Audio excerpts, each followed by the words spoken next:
Hello students, in this video you will learn about the different types of errors. Errors are also called as bugs and the removal of errors is called as debugging. Okay, so the different types of errors are compile time errors, logical errors, runtime errors. It is not called as classification, it is just the different terms that are used for errors. The first error, compile time error, occurs while trying to run the program. That is, when you try to run the program, it will the system will prompt you.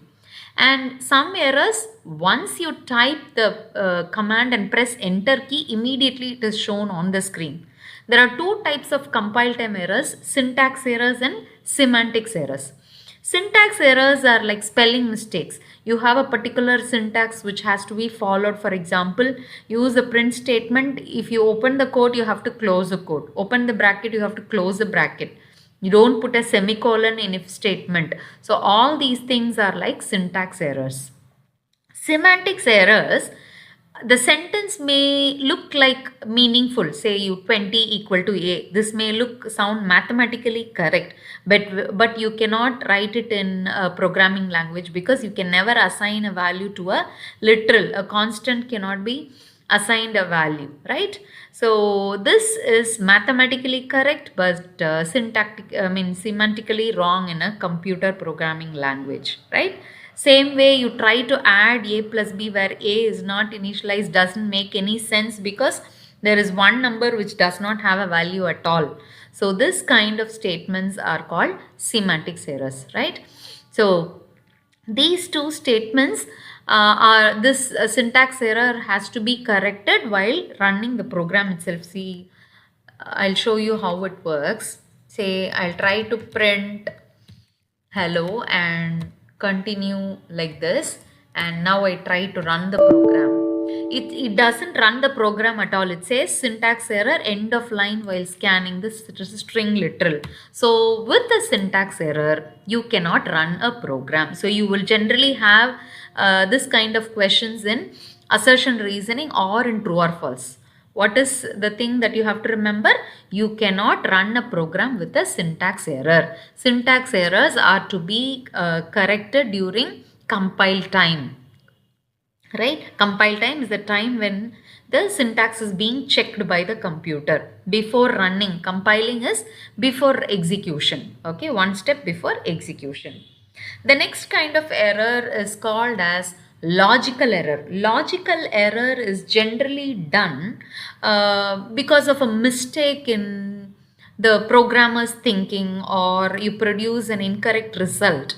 The program will run fine, there won't be any errors. You can execute the program, the answer will be shown on the screen, but it may be incorrect. I'll show you an example of how it happens when you give a wrong formula. Say for example, you are to find the area of a rectangle. So instead of giving area equal to L into B, say you have two variables, length and breadth. Instead of printing L into B, you type L/B. You will get some answer on the screen. The program is correct, the syntax is correct, it runs well, you got the answer also, but the answer is wrong. Why? Because your logic is wrong. Instead of giving multiplication, you have given division. Same way, find the average of three numbers. Give a comma b comma c equal to three numbers. Instead of c, I will give here a plus b plus c, right, divided by 3. What happens here? Actually, this answer is wrong. Why? According to the precedence of operators, C divided by 3 will be done first, then A and B will be added.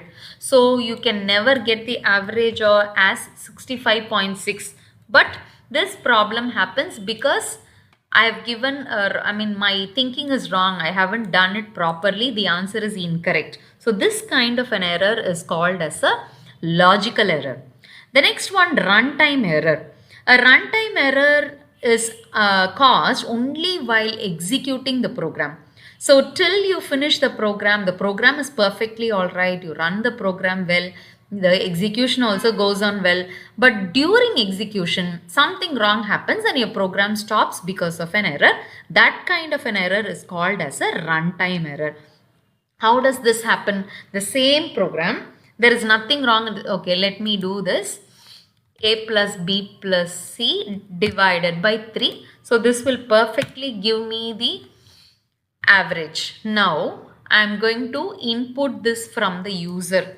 Suppose A equal to 34, B equal to 45 and C alone I am going to get it. Okay. And this here I am going to get some input from the user. Say for example D equal to int of input of enter a number, right? And I'm going to, for some reason, I'm going to divide it by D. Say, for example, this is a formula. I'm going to divide it by D. Now I'll run this program. Everything is perfect. There are no errors. So I type a number, I get the answer. Suppose the user types an incorrect value. Instead of typing a number, I'm typing an alphabet. This kind of an error is called as a runtime error. Some unexpected error happens. That may be because of any reason. That may be because of the user or because of some problem in your system, some hardware reasons, whatever it may be. So that kind of an error, unexpected error, for which we don't have any control. We don't have any control because we don't know whether this error will happen or not. Right? That kind of an error is called as a runtime error. So regarding runtime error, you may be asked, when is a runtime error detected? A runtime error is detected or generated only during the execution of the program. Maybe you can guess what kind of an error may be caused and try to rectify that while programming. For that, we have a concept called exception handling. What is exception handling? Exception handling is a concept which allows you to predict what kind of runtime errors may be caused in a particular coding and try to avoid that by handling the errors before itself, right? So in the next video, we'll learn about exception handling. Thank you.